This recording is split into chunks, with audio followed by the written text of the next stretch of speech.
Right, so first of all, John, you were there this weekend. I think it's fair to say, drawing at home against relegation fodder is a bad day at the office. So where did it go wrong for the Blues? They didn't start well, that's for sure. I think for the first 15 or 20 minutes Blackburn were in the ascendancy, but fortune seemed to be favouring them, as David Moyes has said. And they got ahead after 24 minutes with Tim Cahill when they did begin to settle down and come back into the game. Of course, David Dunn hitting the post as well. Lady Luck was on Everton's side there, so it looked like the portents were going in Everton's favour. But Blackburn came back into it. It got what was, we now know, a controversial equaliser in the second half, and it was a stuttering performance from Everton. Really, they just couldn't quite get themselves going. A flat day. And this is now 11 games at home and only 3-1 in the league this season. So how can they go about turning the form round at Goodison Park?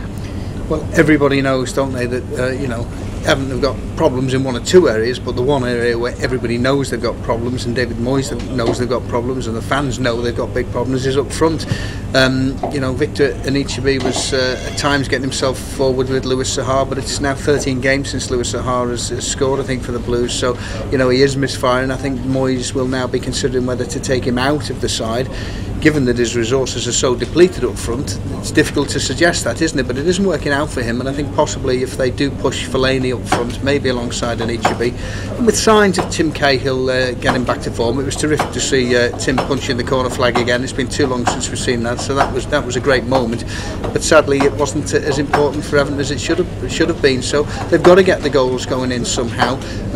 Anichebe can possibly offer more if he's played up front with someone like Fellaini around him. And of course, if they can get Cahill around him, and he does look livelier now, he seems to be on his way to a return to form, then maybe the goals will just start to flow.